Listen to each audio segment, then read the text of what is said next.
Yes, yes, yes, ladies and gentlemen. I love to make these videos because, well, I think it's worth the while to make them. So, um, it's exciting when you start really getting into the world of boxing. Most of the boxers, they don't have any animosity towards each other or anything. It's a brotherhood. It's a competition. It's to make them better. It's a disciplined sport. It's a great sport in many ways. So, like I said, Friday, December the 12th, there's a fight in El Paso, Texas. It's going to be a women's match. Han versus Joseph, featherweight division for the IBF title. So that should be awesome. And in Australia, there's one fight between two guys in the middleweight division. Big fight coming up Saturday, December the 13th. I'm looking forward to this fight like nobody's business. Just like I'm looking out. There's certain fights I look forward to, like Hopkins versus Kovalov, Bradley versus Chavez. I don't even know why they didn't just make the thing, make those kind of fights pay-per-view fights, because those are fights that people will pay to see. You know what I mean? And there are a couple others. But the card for Saturday, December 30th is like a superstar card. Period. Okay? We're talking Timothy Bradley versus Diego Chavez. And yeah, people said Diego Chavez, he fought Brandon Rios dirty, and they talked all this smack about Diego Chavez. But the truth of the matter is, Diego Chavez didn't know that he was going to the States or not. He never got to acclimatize. He never got any rest. People don't talk about these things. And then on top of it, Brandon Rios was fighting dirty as well. He was elbowing Chavez, and he was leading with his head. Alright? And pushing his head all up in Chavez's face. Okay? And all Chavez was doing was leaning, clenching Brandon Rios. But anyway, Chavez is a lot better fighter than what you saw in the Brandon Rios fight. And anyway, Chavez was winning that fight. And I think in order for Rios to win that fight, the ref had to disqualify Diego Chavez. It is what it is. Okay? But Timothy Bradley, hopefully he fights much better in shape Diego Chavez, not somebody who's drained and flight drained and all of that, which was just very bad. For the welterweight division, Bradley is the number 5 pound for pound fighter in the world, so that's a great fight. I want to see it. I think Timothy Bradley is an excellent fighter. Sometimes I think he doesn't make the most wise decision in the ring. He has a lot of skills and a lot of abilities. He's good in every area. He's not great in any one area, but he's good in every area. And then the other two cards I think are good for the night. The middleweight division fight between Matt Korobuff and Andy Lee. That's a decent fight, man, for the WBO title that Peter Quillen left. And then Mauricio Herrera versus Jose Benavidez is a compelling fight. Jose Benavidez is a young prospect, upcoming prospect, really good, confident in his skills, has been beating everybody undefeated. Mauricio Herrera, the veteran, has been in there with everybody, has the skills and abilities, and is arguably a world champion before he even got his interim belt. Okay? So this card is a card worth watching. And at the same time in the night, this is something that happens. Now you guys realize this happens all the time. Same time in the night, Amir Khan versus Devon Alexander. It's a 50-50 fight. It's an excellent fight. It's hitting the main event. Again, you can't have a better night of boxing than this night when it comes to prominent big names, big superstars. So this is a great fight, okay? This is a great matchup by far. I don't know who will win that fight, and that's what makes it great. Demetrius Andrade versus Jermell Charlo. I'm hoping that fight comes off. That is going to be a great fight as well. And I think it only can do nothing but good for either fighter's career. Okay, Andrade is right now the WBO title holder for the junior middleweight division. So this should be excellent. Keith Thurman is going to be fighting. I hate to disrespect people, but I watched Bundu. He's a pressure fighter. He can move from southpaw to orthodox. Cool. But he's not in Keith Thurman's league. He's not sharp like Keith Thurman. I'm sorry, but Bundu is a bum. Okay? I hate to say it like that.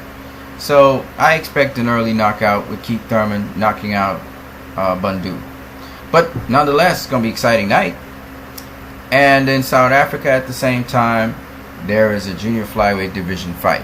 Okay, so look out for that. Closing off the year, we're looking at in Tokyo. There are 3 fights there.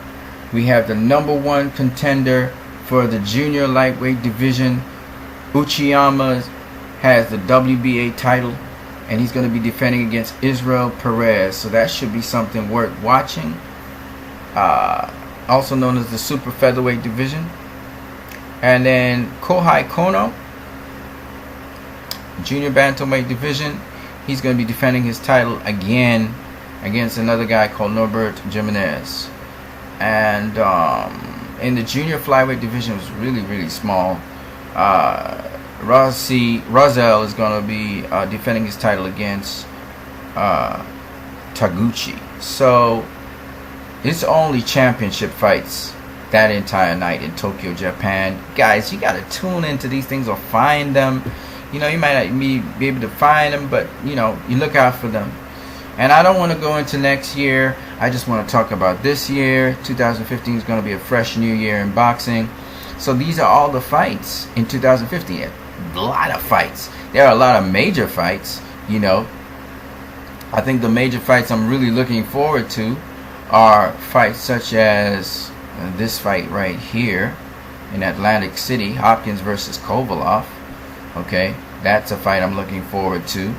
Another fight I'm looking forward to this year, that's a big fight. I'm only talking big fights now, even though I definitely want to see Mundane versus Rabchenko. One of the big fights this year I also want to see is, let's see if I can find it.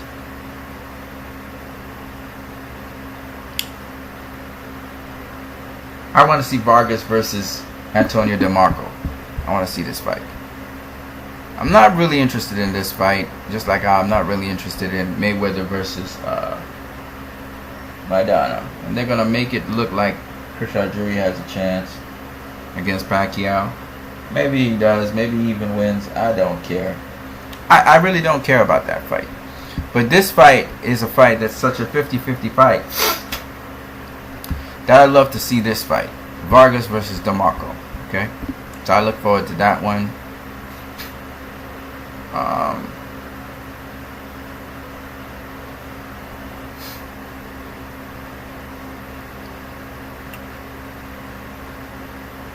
This is a fight I want to see. Saturday, November the 29th. Crawford versus Beltran. I just can't miss that one. Okay? There's a lot of hype over Fury versus Chisora, but I'm not really interested in that fight.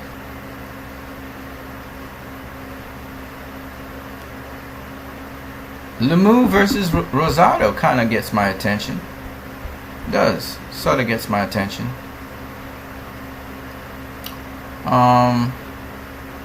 Bradley versus Chavez. Definitely a great fight. And Mauricio Herrera versus Jose Benavidez. Khan versus Alexander. Gotta see that. If Andrade is defending against Charlo, I gotta see that. And anything with Keith Thurman, I just gotta see. You know, I just have to see him knock out the guy because I know he's gonna get a knockout. Okay. And that's about it. Those are the really big fights this year I definitely want to see and I don't want to miss. Most of them are on HBO, you know, but there are one or two that are on Showtime, and none on any other really big channel, except I do want to see Mundane fight against Rabchenko. I do want to see that fight because Rabchenko is a decent fighter as well. One more thing. Now, you probably wonder why I bypassed Klitschko in his defense against whatever the other guy's name is. It's just because I've not been really following Klitschko that much. I mean, they have been dominant for the greater part of a decade and a little bit more now. So I think I would advise anyone to start really watching Klitschko and their boxing matches. You don't stay that dominant for that long having just really beaten all the contenders out there. You don't stay dominant that long without having skills, and heavyweights need to study the Klitschko's. So that's all I got to say about that. Those are the fights I really am looking forward to seeing. I hope you guys will expand your vision in boxing. Don't just look at the fights. Don't just look at fights, just the major fights, but look at the merits of fights. Don't just follow a fighter because you just want to follow a fighter and you're following a fighter. Who cares about that? We're just looking at the greatest fights out there, okay? Fights that are compelling, and some of them are not even on the major networks, okay? Some of the greatest fights have not been televised. So that's all I got to say about that. All right. God bless you all.